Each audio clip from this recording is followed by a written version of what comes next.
very much.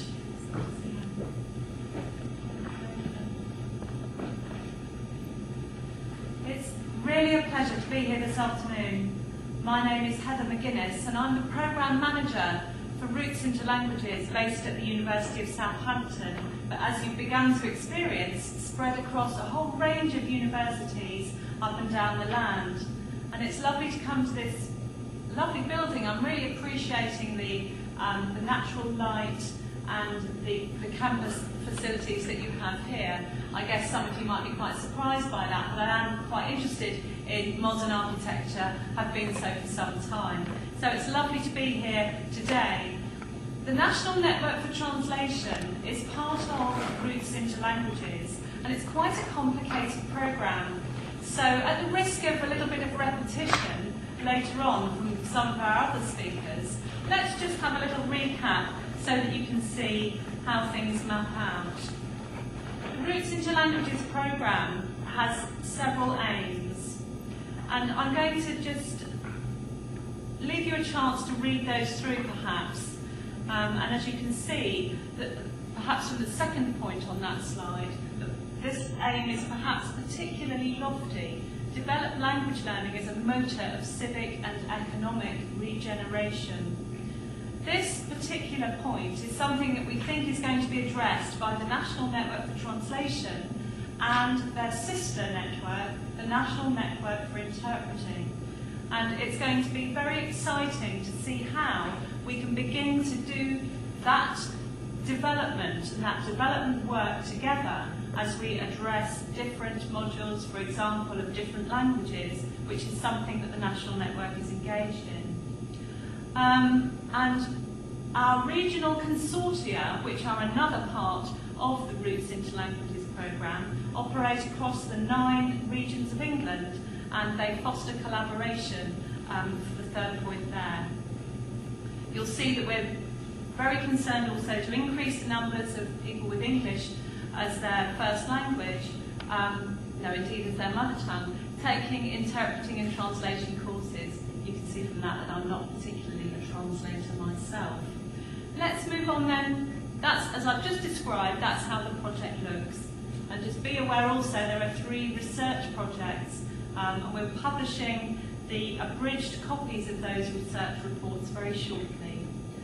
I think in order to avoid taking up too much of your time, I'll just whiz through the rest of the slides and then hand over to Miriam, who's going to introduce the next clutch of speakers for you. Those are the titles of our 3 research projects. Very, very interesting findings. This is how the regional consortia work. Basically by sending student ambassadors into schools and colleges and working with the national networks to see whether the networks can send speakers also into these schools and college careers events to promote the translation and interpreting careers. So it's a huge task that we have ahead of us, and we know that it's going to require of us a lot of work. This particular slide demonstrates some of the resources that we're using through the Languages Work suite of materials produced by SILT, who are our major partner in Roots into Languages. And we have a number of other resources there too. That's us, that's where we're located, and that's all I've got to say. Thank you for your time, and I really look forward to meeting some of you during the course of the afternoon. That's great, thank you. Over to you, Miriam.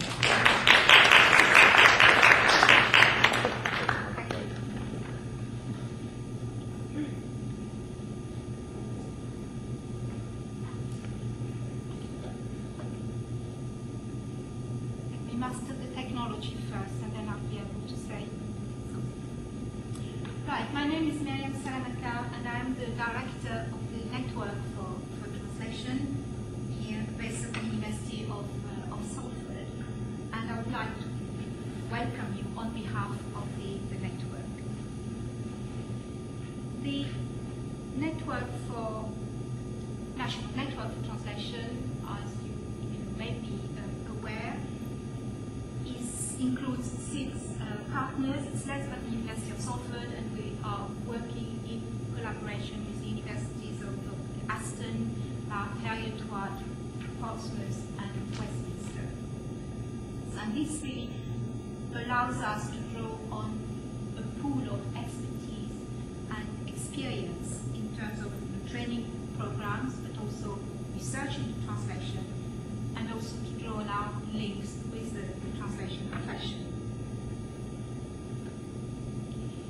These were the key issues which were identified overall by the Roots into Languages program, and more specifically within the context of the National Network for Translation. So, the national shortage of interpreters, translators and translators in our case, who have English as their first language.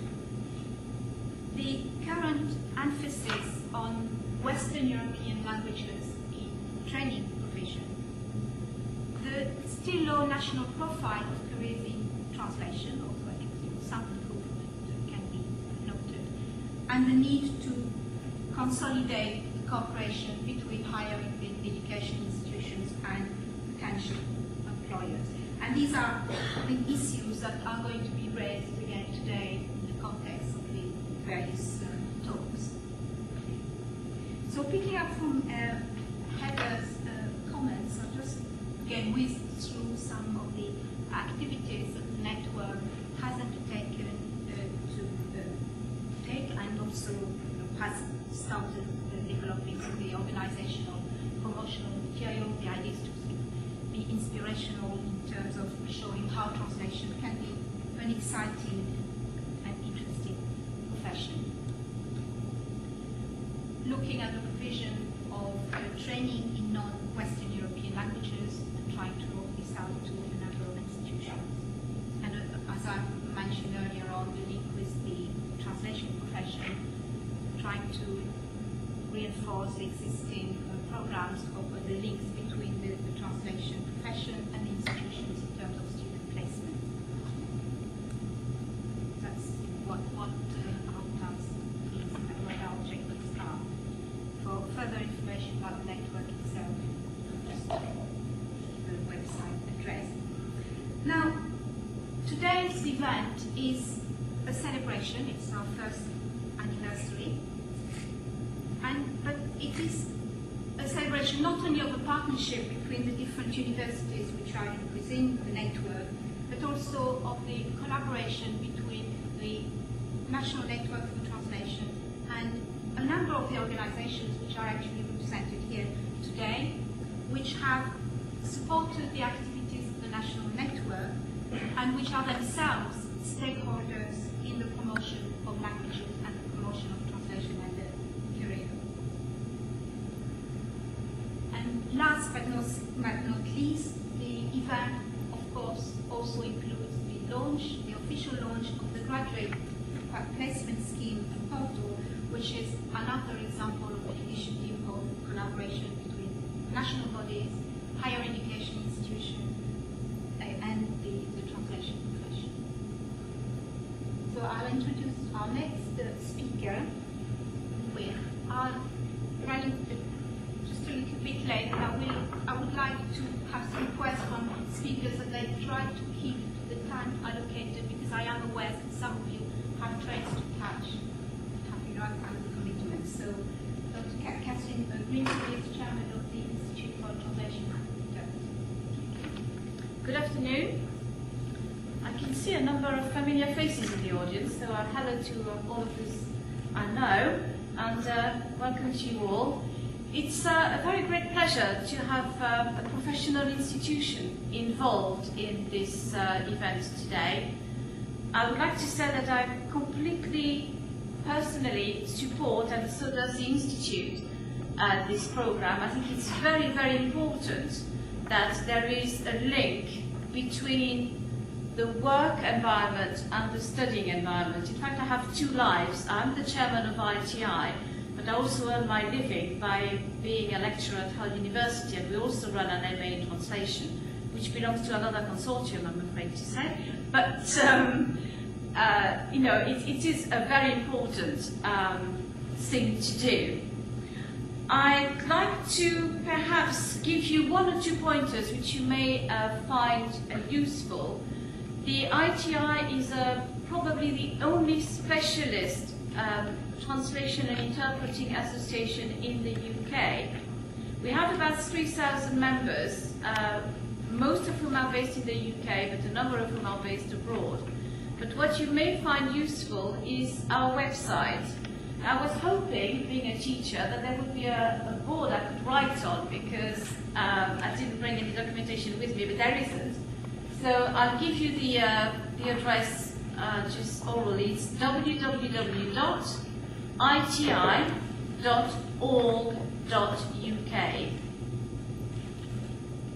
Once you get to the website, you'll find that there are probably three things which may be of interest to you.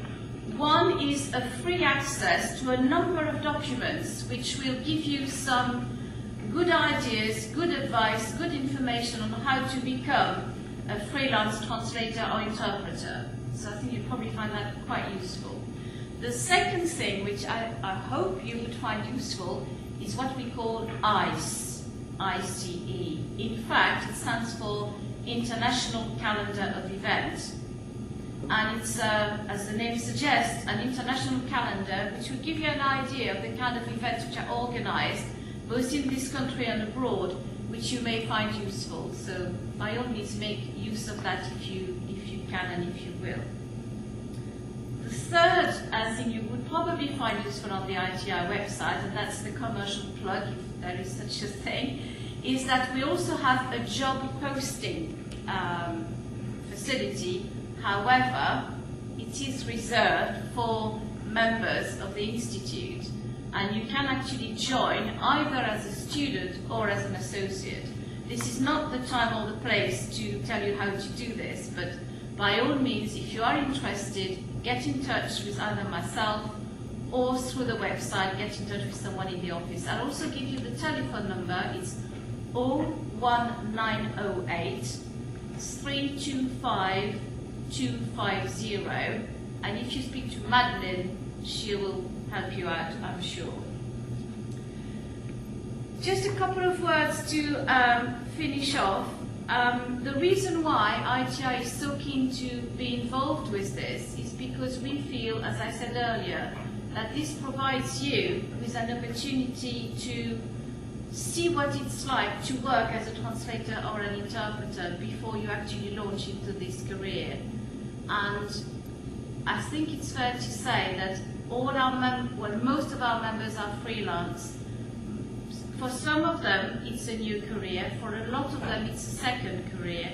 And I think they're all very, very pleased with the opportunity to work either on their own or with colleagues, and to have the independence which being a freelancer gives. I was attending the previous presentation, and there were some questions about being either a freelancer or working as an in-house translator. In-house translators is a rarer and rarer breed, so you might find that it's not perhaps the easiest way to launch into a T or an I career. But I would like to wish you all the very best, and as I say again, if you need any help, please feel free to ask. Most of it is free and most of it is willingly given.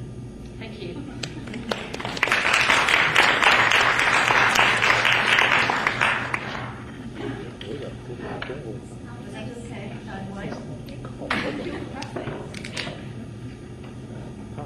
Our next speaker is Fiona Harris, from the Director General for Translation of the European Commission. So it's a European dimension.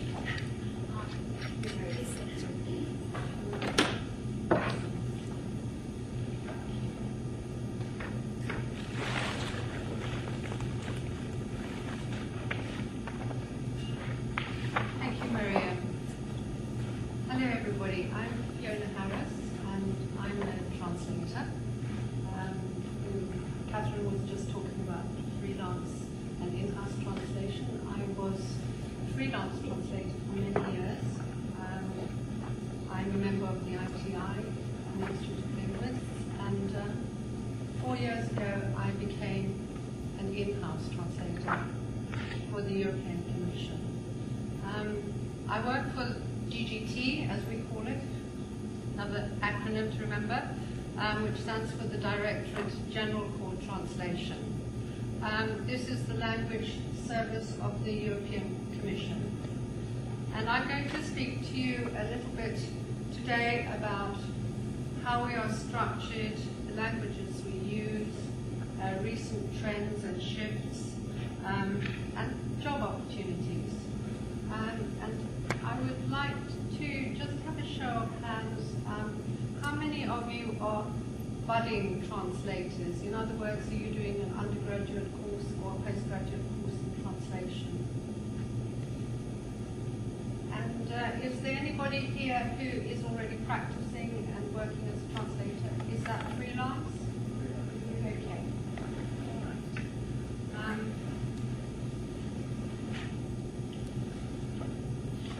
Here we have an overview of all the translation services within the European Commission. Within the EU, the European Commission's translation service, the DGT, is the biggest. I think it's probably the biggest translation service in the world. And we have 1,750 in-house translators. This figure does not represent any freelancers or support staff. And we are split between Brussels and Luxembourg. But I'd like to just say here, because I will be talking about how to get your foot in the door, that if you go for an in-house position with the European institutions, you have to be prepared to relocate to either Luxembourg or Brussels.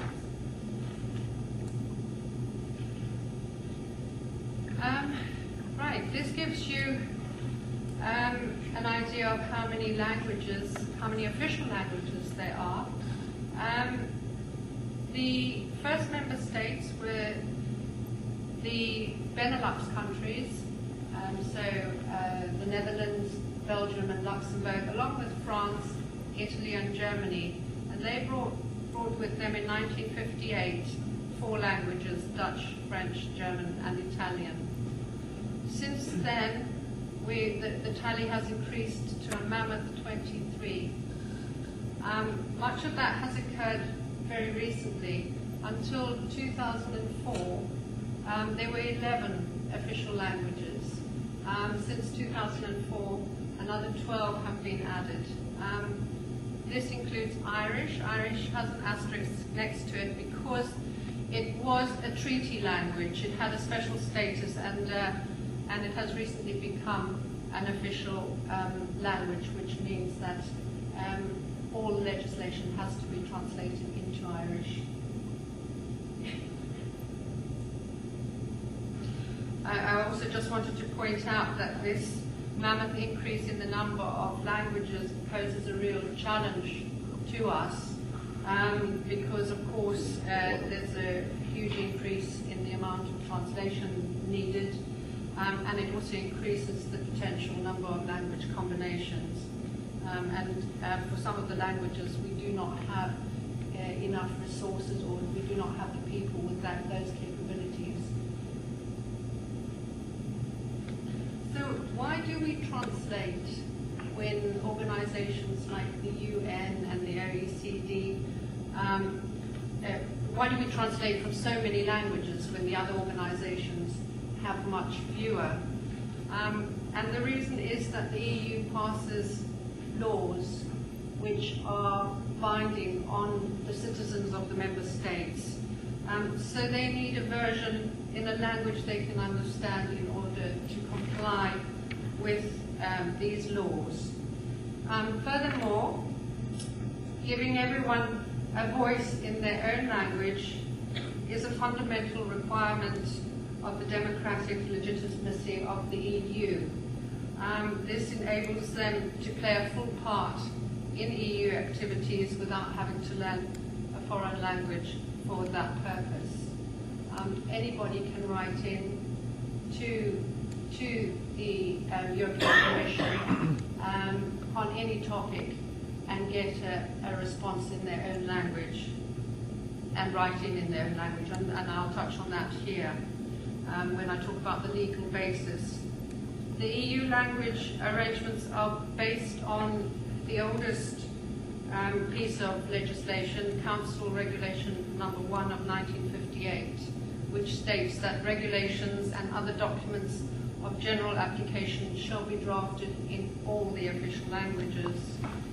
The treaties establishing the European community all state that the European institutions must communicate in the official language of the correspondence, which is what I just said to you. So you can write in Lithuanian or in Greek, any language, and you will get a reply in that language. As I mentioned a little while ago, there's 1,750 translators in the DGT and 600 support staff. These are split about 50-50 between Brussels and Luxembourg. I worked in Luxembourg until quite recently, and I'm now based in London in what's called a field office for multilingualism. And there's one of these in every member state now, except for Brussels and Luxembourg, except for Belgium and Luxembourg, where there are translators on secondment for 3 years, sometimes a little longer, and this is a fairly new development. This is all to do with Margot Wallström's initiative to try and make the institutions a little bit more transparent and to get closer to the citizens by creating dialogue with the citizens. So we act as an interface, and that's partly why I'm here today talking to you. And you can contact me. I have an office in London within the European Commission's representation there. I will put my email address on the last slide, or I have done. And I have two functions or two roles. I promote multilingualism at all levels, in schools and at universities, and whatever language. So I encourage children who have a community language, say Bengali, to keep with that, to cherish it, and that it will be, and I tell them that it will be useful one day. And it also gives them a sense of identity. And then on the other hand, I speak to people about careers within the institutions, because we are facing a potential need.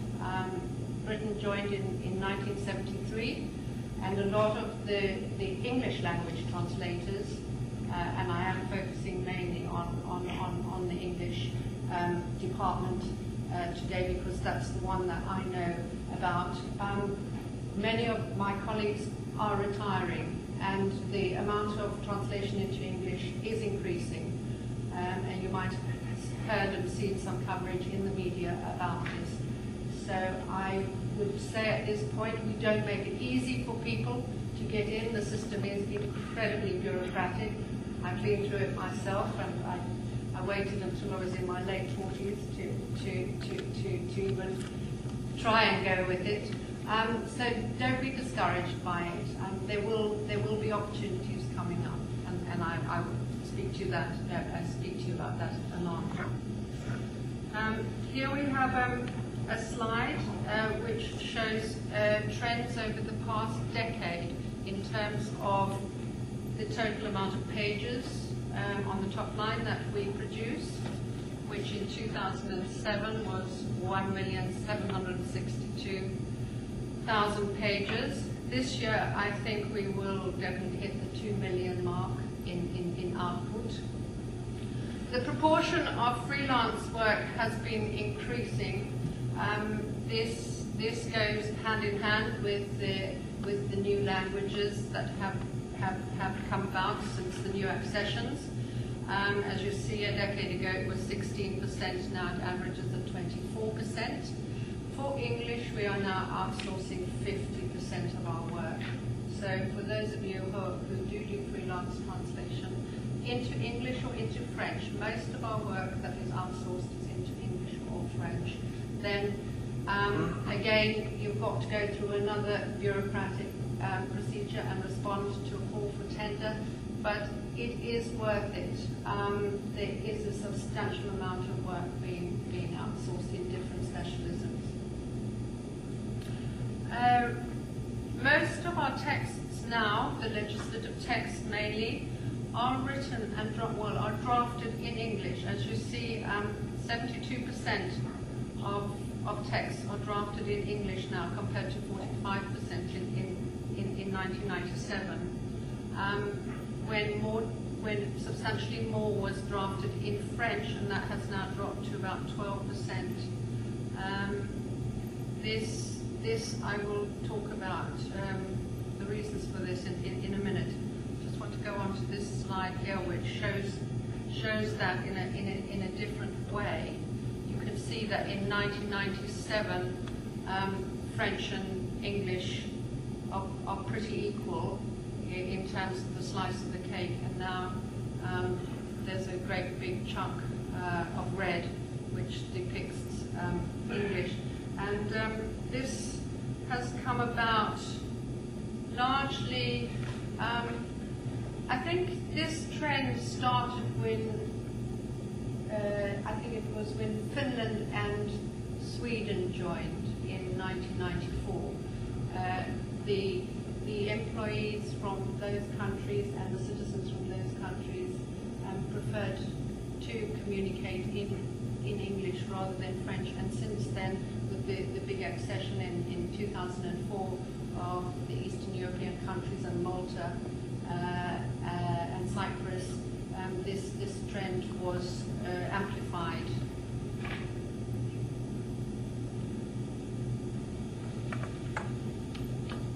This shows the breakdown by target language in 2007.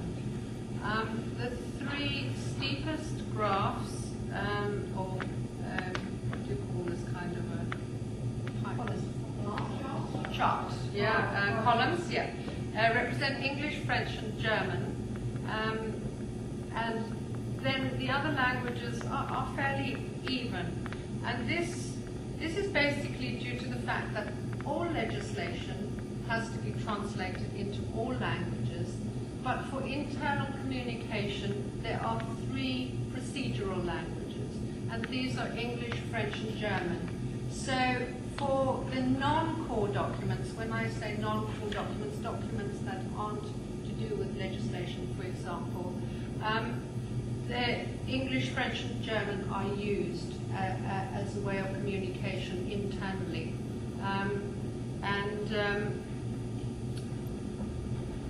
This breakdown, so there's a bit of a paradox here, because English is the language that is used for most of the drafting, but it is also the language into which the biggest amount of translation takes place.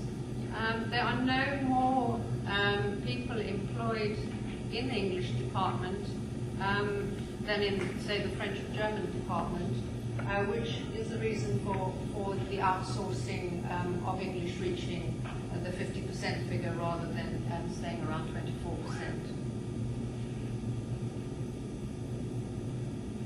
Here we have, I thought I'd just show you, give you an idea of the different types of documents in case you should be interested in working for us that we translate.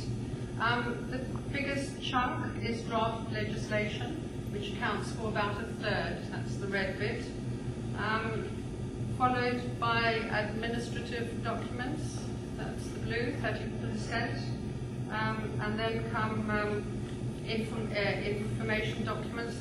When I say that, I'm talking about press releases, websites,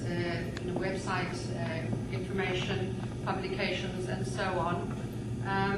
And then we have the consultative documents, and these are the green and white papers, and communications with the member states and the council and so on. I put included a slide here on electronic translation tools because increasing use is being made of electronic aids as in every other area of translation industry, both in terms of terminology and translation. I wanted to just touch on IATE.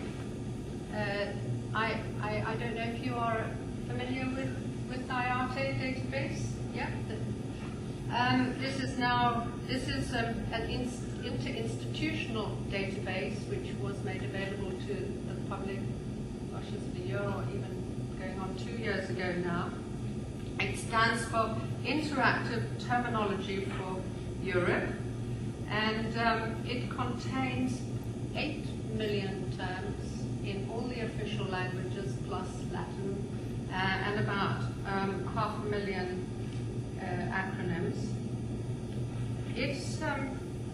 It ties in a little bit with our tool or our facility called the Quest Meta Search. This is a search engine which I found very useful when I was translating. And if you're looking for a term, it searches the IATE database, it looks at the web, it looks at our other databases such as DGT Vista, which is at the bottom. DGT Vista is a database which contains all our translations, so lots of parallel translations and very useful for terminology. Dossier Manager is a document management system, and so any document that needs translation goes into Dossier Manager and the translator picks it up. And very often if it's a document such as a legislative text which is being translated into all the languages, the starting off version may be English, then all the versions will have the same number, and you'll be able to see how your colleagues are translating the text. You can view it online, and you can also leave notes so that if you hit a problem, a terminology problem, you can discuss this with colleagues translating the same document into a different language. Translation tools, again, well, we use a version of, just gone a complete blank, Trados. And Trados is all the translation memories from all our documents are stored in a database called Euromis. It's just vast. It's a vast database. And when you start a document, the system will do an automatic retrieval for you, which means that it will check that document against the database and give you a match rate, so you can see whether it is worth your while to do this in Translators Workbench, as we call it, TWB. It's becoming increasingly important, especially in legislative texts, to use TWB, in that it does give you a certain consistency of terminology, and of course the management want us to use it because it increases output, as those of you who are working as translators know. Machine translation is a tool that's available to everybody within the Commission. So for those who don't want to necessarily send a text for translation, or just want to know, or they might be interested too, but they want to have an idea of what it's about first, they will use this. It was a Systrand-based system. I don't know if it still is, but it will give them the gist of the text. It is not available in all the language combinations, but it's very good, particularly between French and Spanish, for example, and related languages. Right, I get on to the bit that might be of interest to those of you who are considering a job as a translator, and a well-paid one. I have to say it is a grueling process to go through, but the benefits are great. The career opportunities are very good with an in-house job. You can branch out into all kinds of different fields now.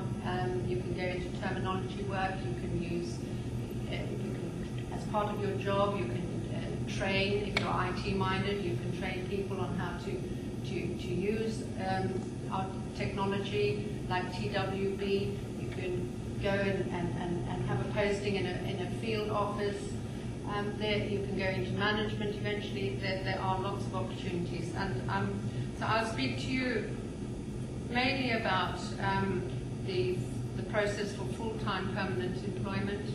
I've touched on freelance. I won't say anything more about that now, except that you do need some experience you have to respond to a call for tender, and you do need experience. And I will also, for those of you who are about to graduate or who are doing MAs, I'll also tell you a wee bit about traineeships. The full-time employment, you can only get a job as an official, as a permanent employee, by doing an open competition or a concours. These are organised centrally by EPSO, the European Personnel Selection Office, and there is a website. It's Europe. I haven't put it on the slide, but I can give it to you if you wish afterwards. It's, as I said, it's quite a grueling series of examinations. It works on the cascade principle, where you have an initial set of eliminatory tests which test your EU knowledge and logical reasoning. I hasten to say that I think the whole process will change in 2010. But as things stand, you have this eliminatory process where you have these EU questions and logical reasoning to start with, and then that's followed by two written translations. And if you get those who get through that process go on to an interview. And it's all anonymous up until the interview stage. If you pass the interview stage, you are put on a reserve list and recruited as the department's needs come about. They select the people off the reserve list with the language combinations or the potential language combinations they require.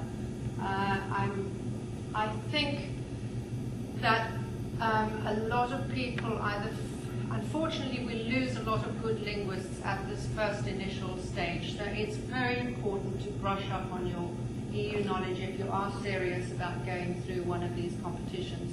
And this is why I think they might change it, is because for example, the last concours we had, there was space for 50 on the reserve list for the English open competition, and we got 16 who made it onto the reserve list. At the moment, we are trying to find out why this was the case. You know, those 16 were recruited almost instantly, and because it's for all institutions, not just for the European Commission, who recruit off the reserve list, for the European Parliament and other institutions. So we don't know whether people are falling down at the initial stage because of lack of general knowledge about Europe, whether their English is not up to scratch, whether their linguistic skills are not up to scratch.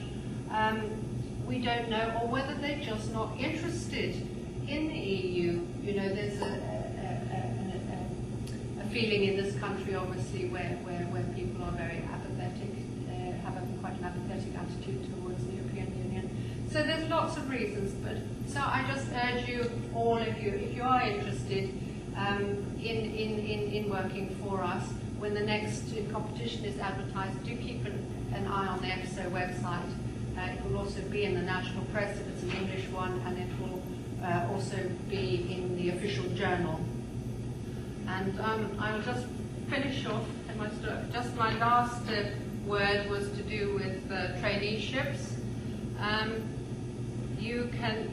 basically the conditions that have to be met are you must have a first degree, you do not have to be an EU citizen, but your first main language must be a language of an official language or a language of one of the accession states, pending member states. So in other words, Turkish or Croatian.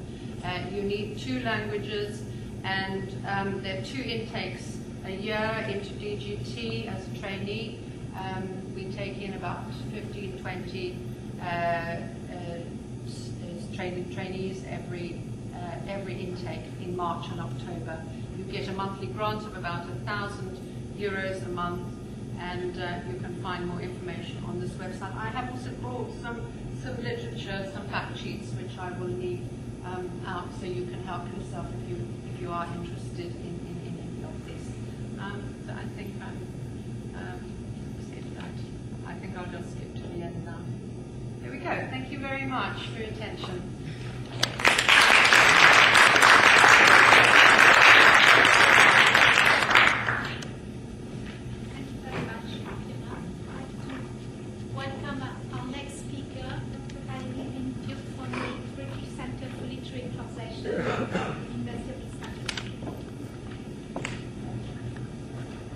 Thank you, Miriam. Good afternoon, everyone, and thank you for coming. As Miriam just said, my name is Valerie Pennatuk, and I'm Associate Director of the British Centre for Literary Translation. And on behalf of the BCLT, I'd like to congratulate the University of Salford and the other partners for this first anniversary of the National Network. Very excited to be here. The BCLT, we're going to shift gears a little. Most people have been talking about technical, commercial, non-literary forms of translation today. The BCLT is specifically interested in literary translation. That is our focus. We exist to support literary translation and literary translators. It's been said that when people migrate, they bring with them their seeds and their stories.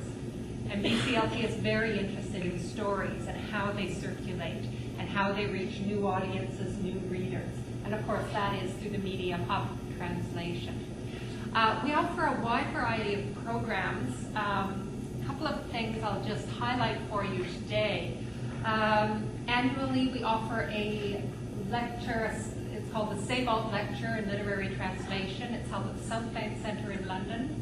We just had Louis de Bernière telling a short story about translation this year. And next year, at the end of September, we don't have our speaker confirmed yet, so I won't give you any hint on that. But it should be a very exciting lecture, and I'd like to urge you all to consider putting that in your calendar if you're interested.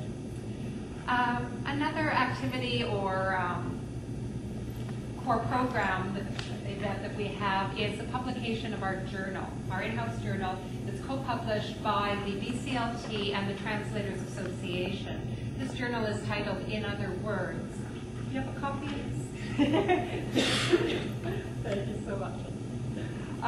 This journal is titled In Other Words, and it publishes not literary translations themselves, but articles about the theory and practice of literary translation.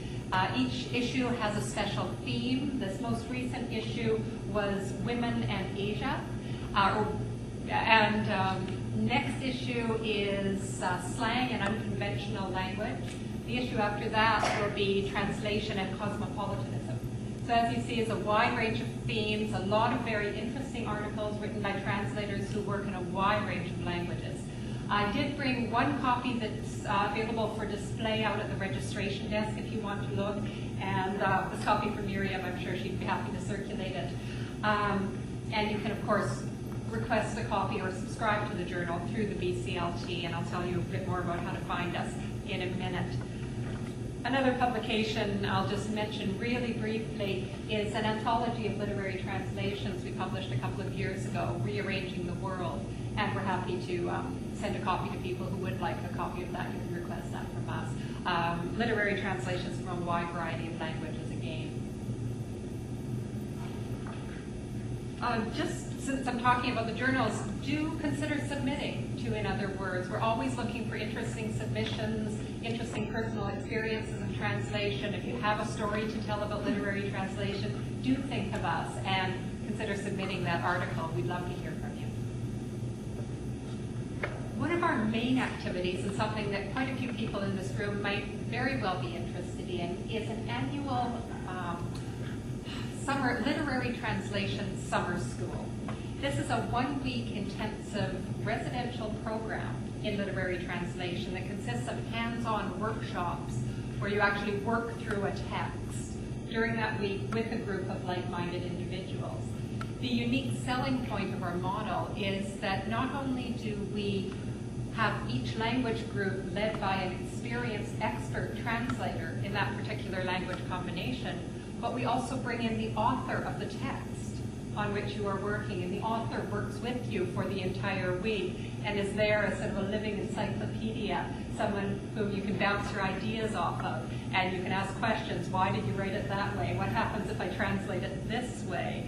Could you please rewrite that chapter because it makes no sense to us? A lot of things happen. Once last year we had an author who brought an unpublished piece of work to be worked on during the summer school, and he actually did go home in the evening and rewrite sections based upon the conversations in the workshop. I thought that was very exciting and very, very wonderful example of the feedback and the sharing of information and expertise that can happen in such an amazing setting. Our literary translation summer school offers a variety of languages each year. They change every year. Last year we offered 6 language combinations. We offered English into Italian, and then 5 languages into English. Irish Gaelic, Arabic, French, German, German, Spanish, and Portuguese. This coming year, I think we're going to be offering Spanish, German, Portuguese, French, and Chinese into English, and English into Italian. We may offer Polish as well. Those languages may still shift. We're looking at some different things there. So do pay attention to the website if you are interested. This summer school is held at the end of July every year, and you're more than welcome to register. It's a very exciting opportunity. We get about 50, 60 people from all over the world who come to join us. It's a very intensive, creative atmosphere. Just as a sideline to that, BCLT is expanding internationally in quite a few exciting ways in the past year or so. And one way that we're working internationally is by adapting and exporting this summer school model. Last year we developed a program in China based on our summer school model, but working instead of multilingually, solely in Chinese to English and English into Chinese. And that was funded partly by Arts Council England, partly by Penguin China, the publisher, and partly by the Chinese government themselves.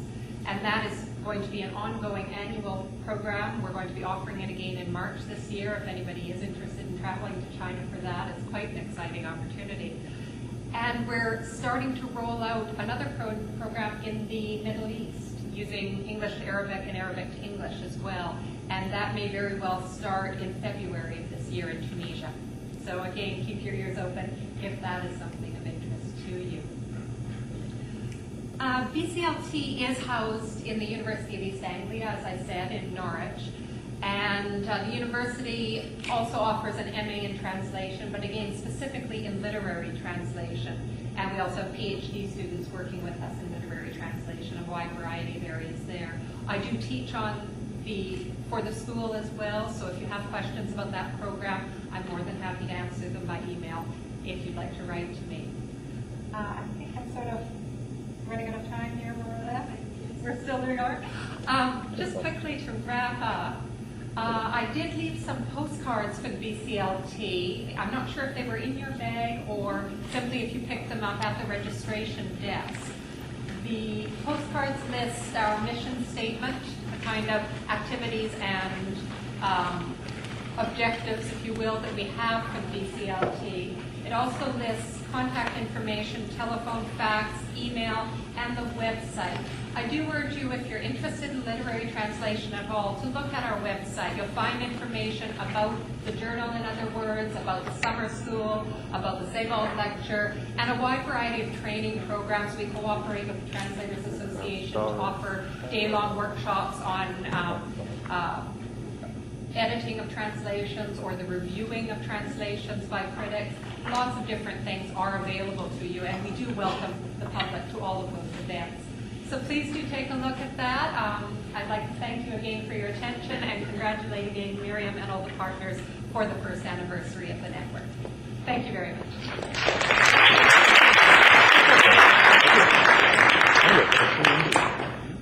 Thank you very much. I'd like to invite our next speaker, Dr. Christina Sousa, Regional Language Network.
Good afternoon. Thank you, Miriam, for inviting me, and it is a pleasure for me to be here because I was an exchange student here about 16 years ago, and then I liked it so much I kept in touch. Later on, I became a part-time member of staff to work on some research for computer-aided language learning tools. Then the opportunity came, which I grabbed immediately, to become a lecturer in Portuguese in the then Department of Modern Languages. Then later on, the opportunity to manage the Regional Language Network, which had been started in partnership with the Languages National Training Organization, which then became still National Center for Languages, with support from the Northwest Regional Development Agency, which is a local government organization that looks at economic development for the Northwest. And obviously at that stage, the importance of establishing a regional language network was to create a platform in which to promote language awareness. Promote language awareness to the business community, because many business people, whether they were involved in exporting or inward investment or outsourcing materials from other countries, still believed that English was the only language they should be considering. I am happy to say that when I go to networking events, when we speak to businesses or stakeholders in the regions, whether they're chambers of commerce, international trade advisors, companies, government office, variety of organizations, and I mention languages, I don't see this immediately and people sort of trying to run away, or me having to say first, I'm not selling language training, or no, I'm not a translation agency, that kind of thing. So it's been very rewarding to see that shift, and actually people coming to me and almost telling me how important languages are for business, how important it is that also, because since then the fact that Northwest is a multicultural society has become a bit more of a relevant economic issue not in the bad way, I must say, to businesses, that bilingualism, multiculturalism is indeed a capability that not everyone is fortunate to have, and not all businesses are fortunate to benefit from. Right. About a year and a half ago, we had changes in funding. Any organization that depends solely on funding, no matter how good the cause, comes to a point when they say, right, okay, you're more or less on your own. Fortunately, say fortunately in the sense that they said you're not completely on your own. We'll still support you. There has to be some changes. You have to create a sustainable model. You should become independent. Obviously, the strategic link with sales and national Centre for Languages still exists, but the sort of management link had to be seized, and therefore local funders were saying that they were more committed than ever. Also, they didn't want to see their investment for the previous 5 years go to waste, as it were, and they said, okay, we'll be with you for another 2-3 years. We're coming now in March, the end of those 2 years, and we're being evaluated for the previous phase, which was more focusing on awareness raising. The fact as well that everything we did was to support all of these contributors to the economy, as I would like to call them, across the region, and everything we did was free. That has changed, and now we can no longer support that. So the challenge is, how do you continue to add value to meet the needs of businesses and the expectations of people, while at the same time they feel it's actually beneficial to them to part with some of their hard-earned cash. So we provide support to businesses, the public sector, young people, language professionals, and language providers. And if I show you the breakdown within those groups, broadly, obviously I can't name them all, but we're talking about the companies that trade overseas, we're talking about local authorities, criminal justice agencies. I will later show you, highlight an exciting development with the prison service.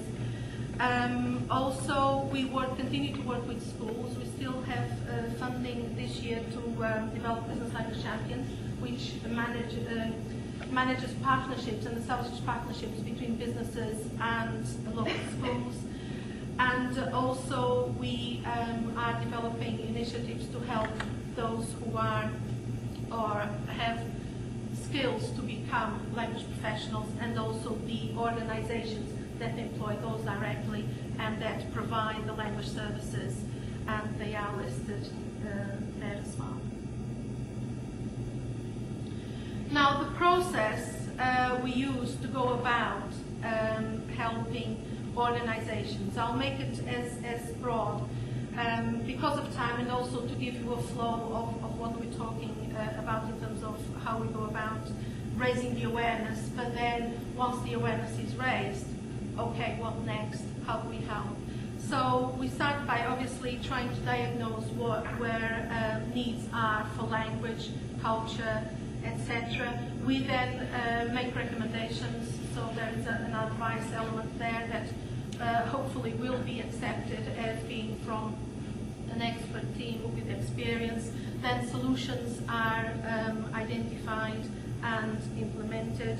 Then there's a follow-up in order to look at how those solutions have supported those organizations, those individuals, and then you do the assessment. What is the impact? And I have to say, over the years, it has been a challenge to identify a quantifiable impact. Many businesses still say, yes, the international communications area, so the translation we had to do, employing people with language skills, ourselves developing cultural awareness, developing language skills, has been very beneficial, but we also improved our services, we improved our marketing, we hired fantastic salespeople, and then therefore they will not give us a quantifiable as such. So we're still working on that. But a number of companies are beginning to quantify. One, for instance, says that only 1 year after addressing some simple measures, their export sales has increased by 17%. And we're not talking a huge company, we're talking a small company in advanced engineering. So when we're dealing with businesses, basically when we look at diagnostics, we look at understanding the company or the sector. We're also working at the sectoral level. We have just completed and are about to publish a report. We've done an assessment of the chemical sector in the region. It's the largest exporter in the region, and language issues have been identified. One of their huge problems is to do with lorry drivers coming in from overseas, not wanting to deal with the health and safety, so using the harness to climb up the tank, open the tank with the chemicals and so on. So because they don't want to be bothered, because obviously the perception of health and safety is different from across Europe, what happens is that they pull up the truck a mile before they come on site, climb up the tank, do that, and then drive that open, which then again we just cringe to think of what are the dangers they're opening themselves to. And so we are looking at those and how can that be addressed and supported and so on. In terms of recommendation, and that's where it will be relevant for the context we're in today, at this event today, is when we recommend provision, either signposting or developing measures in which we help businesses select the providers. So whether it is language training that has been identified, then looking at the provision in the region. Different companies want either private or state-run provisions, so we try to accommodate for that. Translation. One of the things we try to do within the awareness raising is also to make business people understand, or those who make the decisions, that if they want translation of a quality standard, they need to hire professional translators. They don't go to whoever works in the kitchen who comes from Portugal, or whoever is, a maid in the bedrooms in the fancy hotel, and they come and then they go to the desk and they talk to their customers who are paying quite a lot of money to stay in their hotel. So it's that awareness raising as well that we're trying to do, and then helping them to see the benefits. And again, the same goes for interpreting services, etc. Then we guide them through the implementation, basically when they're presented with a number of solutions, which ones to go about first, how best to implement it, what else needs to be addressed, how those solutions have impacted on the business, and whether that actually identifies additional needs, that because companies are being taken through levels of awareness, through levels of needing to address language skills. So again, remind the wheel that goes, so it can keep going round and up a level or up a challenge, whichever way.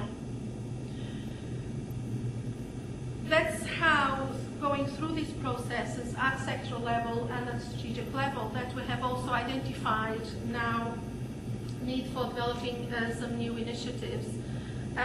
For example, where we identify gaps in the market, where businesses are needing specific support and it doesn't quite fall into the translation services available, the language training available, cultural consultancy, etc.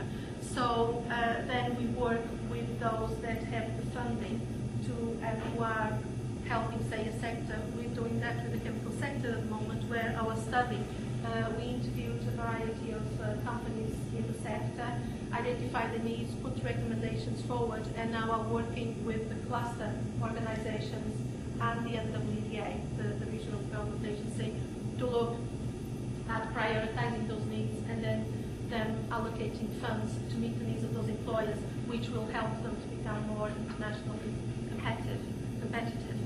Then again, is the same, you measure, pilot, and then you assess, and then look at whatever other needs may be addressed. One such example, I'm sorry to say it's not translation related, is interpreting related. It has resulted from our close working with the Northwest Area Office of the Prison Service. We have been working with them for a number of years now, and the last year we've done again an audit, the same type of audit we do to a business or to a sector, we have done to the prison service. They have 13 prisons across the Northwest. we went into 5 prisons. They let us out again, and we went into 5 prisons and interviewed members of staff, interviewed prisoners, and looked at what language needs they have. For example, we've identified that prisoners don't often ask for help. They either ask somebody who speaks their language, or then somebody who speaks a 3rd language they also speak. Only about 6.5% actually ask help from their personal officer, and 5% will never ask for help at all. So those, although the figures seem quite small, they can have quite a serious impact in the way that the prisons look after their guests. One thing that was identified with the diversity manager at the prison service, and as a parallel to the study, was the fact that in many cases the experience that they had when using interpreters had not always been that successful, and that was mirrored as well with the probation service. But very often it boils down to those people who commission the interpreters will not go for the properly trained interpreters. But even beyond that stage, when we looked at the code of conduct of interpreters and so on, it was highlighted that the code of conduct sometimes poses a very great challenge for the interpreter when in a custodial environment, because what their behaviour is expected to be like in a custodial environment goes against what they are expected to behave like as a trained interpreter following the code. So we've been liaising with the Institute of Linguists, because the training to specialise interpreters that we've developed jointly with the prison service is now as a title an addition to the ESI Diploma in Public Service Interpreting. The idea being that for this 3-day specialising course delivered at prison service training by training officers with role plays that have been devised with the support of interpreters, how that only trained and PPSI law holders are accepted into that. We still have also to break through the barriers within actually the interpreting community to engage them to understand why this is needed and why this is relevant.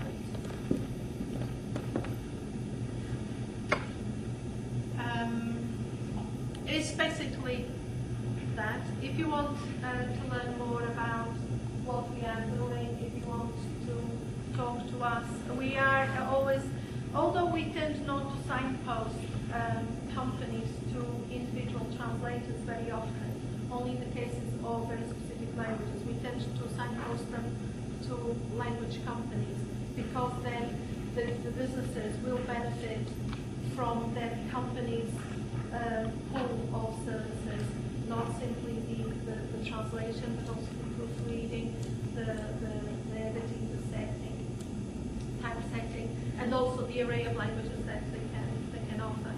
But hopefully you will be engaged in understanding that the economic environment is changing and businesses are becoming aware, and high quality native speakers of English who can translate technical documentation and so on are in high demand by businesses. Also the rare language combinations, because with the new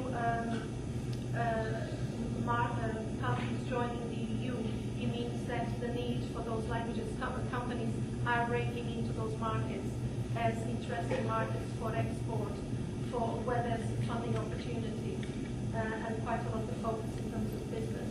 So the communication in those, I suppose, perceived rarer languages or less used languages is also quite pressing. So it may lead into opportunities for people who can offer those skills. Thank you very much. Thank you very much.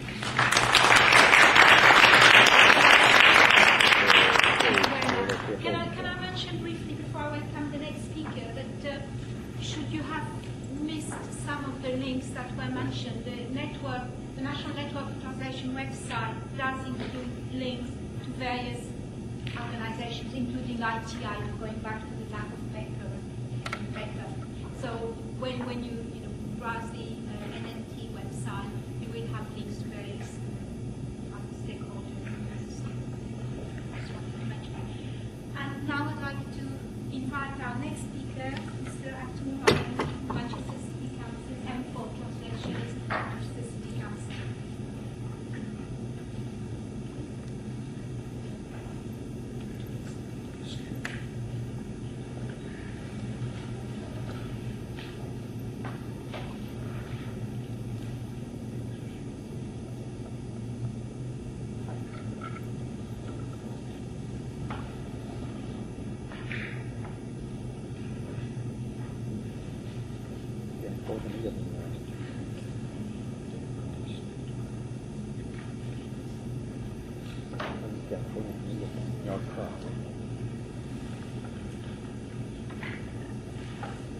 Hi, good afternoon, everybody. I think I become very nervous when I have to clock watch. But I will show tonight just because I visited that room there. It is a nice coffee served. I'm going to do it very, very quickly for our sake, yeah? Just for my sake. I'm not from EU. I'm not from London. I'm not from South, or I'm not from nowhere. I'm from Manchester. Yeah? I will only talk about Manchester because I think Manchester is the only best thing in the United Kingdom. The rest of them is okay, yeah? I am Atul Ramanuj. I am the manager of translation service of Manchester City Council, which is not just providing interpreting and translation, but it is providing a complete communication support service, which includes many things which I'm going to talk to you about. Language services includes interpreting and translations, Braille, sign language interpreters, lip speakers. We produce audio, CDs, MP3 in any other languages. We provide language skills assessment and multilingual word processing packages, not translation packages, multilingual word processing packages. And we also provide lots of training. And just to remind you, it is the largest public sector municipal service not making profit from what you call is a language need of local community. We are not a private agency. We don't make money. We cover the cost. We invest in the people. We invest in you, in people like yourself who wants to become translators and interpreters. And being part of City Council, our objectives are quite different as well, and I'm going to talk to you about it more.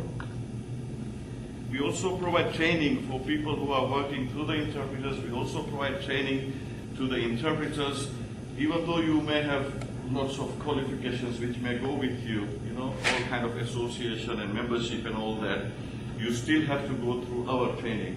It is kind of our induction to cover practice and interpreting and translation for the City Council of Manchester. So if you bring me a kind of a biggest portfolio of all the qualifications, you still are not going to be selected until you go through our kind of process. And we are local. We provide local service. We want local interpreters. We want local resources to be used. We want to invest money in local economy. Everything is local. Everything is Manchester. That's why I said everything is going to be M. That's why we call M4 ourselves, yeah? Because we are M for Manchester, right? Our performance in past kind of 12 months, this is every 12 months, not just up to now, it's every 12 months. Over 70 diverse languages being requested, but we cover more. I don't know whether you are aware that in Manchester there are about 130 languages spoken as mother tongue, including British Sign Language and other forms of communication. We have provided over 12,000 face-to-face interpreting sessions, over 2,400 translation projects, and it could be hundreds and thousands of pages. We talk it as a project, yeah? And also other projects which include Braille, audio, CDs, and MP3. Over 200 bilingual local community members trained to be interpreters. People come to our office, speak two languages to the very best kind of ability. We transfer them into an interpreter locally without them investing too much money initially, and then we recommend them to do different courses if they want to pursue it further. We also provide training to the officers of the council and partners on how to work through the interpreter, overcoming language and communication barriers, and that is kind of our objective. These are our objectives. All these things which we do, all the training which we provide to the interpreters or to the officers are free of charge. We don't charge them, right? We don't make money out of it. We just want to develop the whole concept. Somebody mentioned that language and translation is not seen as a very good profession. I think I love it. I'm in the business for about 16 years now, and I love it. And I have a passion about it. You wake me up in the middle of night, I'll be there, and talking. I don't need slides either. That's the best thing. We have the outcome, which is kind of regeneration outcome. Skilled professionals, partnership, links, standards and quality, our own standards and quality. And when we say regeneration benefits, diffusion, the information is available in almost any language if it is required. New job opportunities, people who want to work part-time, people who want to work only 2 or 3 hours a day, everything like that we have done there. We are encouraging local people to take career in language services from any kind of community who speaks the language. And with the training of the officers, we have kind of promoted better understanding of different culture, different languages, and different things. And that's what we are about. That's what M4 is about. I'm going to skip this because sometimes, legislations and this kind of thing becomes boring, right? You think so? Law is always boring because it comes from the parliament. And everything to do with politics is boring anyway. But we have to do it. The Equality and Human Rights Commission champions equality and human rights for all, working to eliminate discrimination, reduce inequality, and protecting human rights. That's our objective. I'm not providing translation service or interpreting service to maintain your mother tongue. I'm providing because you are unable to communicate with me. And that is your right to be communicated, to be understood by us as a social workers or housing officer or whoever you are. That is their right to understand. We promote equality of opportunity, promoting good relations between two communities. I don't know, but I think in the recent past, those who are into this business, lots of statements and guidelines have been produced by the government and the Secretary of State with regards to translations, and say that people should start learning English. They should be taught English and all that. And I'm asking which English they should be taught, right? I live in Oldham. Anybody from Oldham here? No? Great. Try to understand Oldham English. I want to learn that English. 16 years and I still can't speak Oldham English. I'm skipping this, but I'm coming here. When we talk about language and culture and kind of interpreting and translation, you talk about English as a base language. And I'm going to give you some kind of good quotes about English language when they talk about teaching English to others. My job is not really teach English. That's not my job. My job is to provide interpreting services to those who require. By the way, I am not a member of any institute here, right? None of the institutes, they can't accept me because I'm not very qualified according to their criteria. Number of hours and number of this and number of that. But I said I will have my own institute, this M4. Yeah? Our language, English language is very, very interesting language. Would you agree? Yeah? But it also has got different meanings. I think I speak very good English, but I don't think I do. Do you understand me? Yeah. Okay. Well, when you come right down to it, how many people speak the same language, even when they do speak the same language? How many? Not many. Yeah. Our language is funny. A fat chance and a slim chance means the same. Whilst the wise guy and a wise man means totally different. I don't know how to translate that. The two words information and communication are often used interchangeably, but the signification is that information is giving out, communication is getting through. We are getting through communication with the use of interpreters. We are giving information, we are communicating. And in English language, quicksand actually works slowly. And boxing rings are square. I've never seen a square kind of boxing ring. And yet we have to call that. So when I translate boxing ring, I just translate two people fighting in the middle of a platform, something like that. And they are being paid for it. This is something very nicely said by Franklin P. Jones. It's a strange world of languages in which skating on thin ice can get you in very hot water. The limits of my language means limits of my world. Ludwig Wittgenstein, very, very popular Austrian author, philosopher. And finally, why do we drive on a parkway and park on the driveway? Anybody has got kind of these answers to this question? Until you answer me these questions, you are not really capable of translating it. Are you? But language is like that.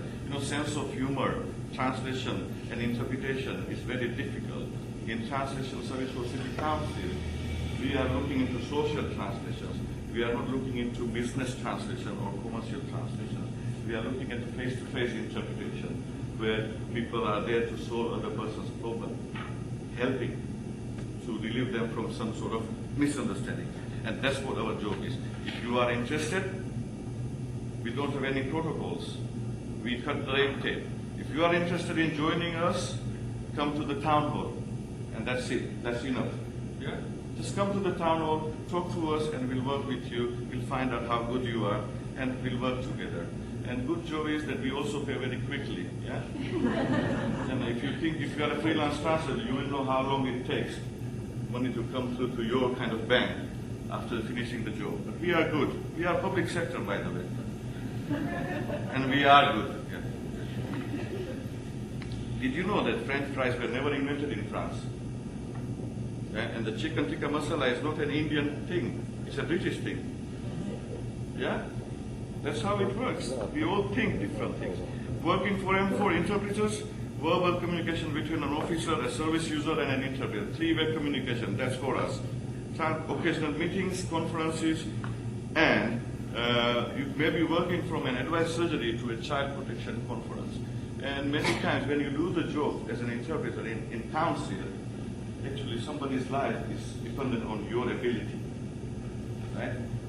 A word manslaughter and murder was misinterpreted, mistranslated, and see what happens. Right? The word rocking the baby was translated as shaking the baby, because in that particular language, rocking and shaking means the same. So things like that happens. And translators return letters, documents, word processing, proofreading, experience. No specific educational requirement, we say that. No specific. Yeah.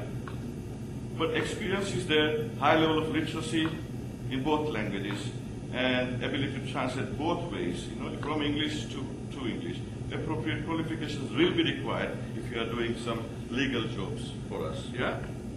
Same thing, interpreters again, no specific qualifications required, although when I say you something about assessment, if you don't have any qualifications, we will assess you ourselves in-house, right?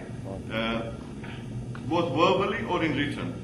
Or if you have qualifications, you can bring that diplomas or anything you have, including the one you coordinate here. Is it MA? Does that? Yeah, so that is enough for us. We won't then assess your language skills, but we'll still assess your attitude. Yeah? If you are with an attitude to say everybody should learn English, then we don't want you. Right? Because then you won't be there and I won't be here. I will skip this. Any information you want, come to Manchester City Council Town Hall. Just say where is M4, and trust me, everybody will bring you up there. Right? And good thing about Town Hall is that you go there, and if you don't speak English, no matter what your reason for visiting Town Hall is, they will bring you up to M4. Right? Because anything to do with language is us up there. Okay? Thank you for listening. And anytime you want to ask me a question at coffee or anything like that, please do so. Thank you very much.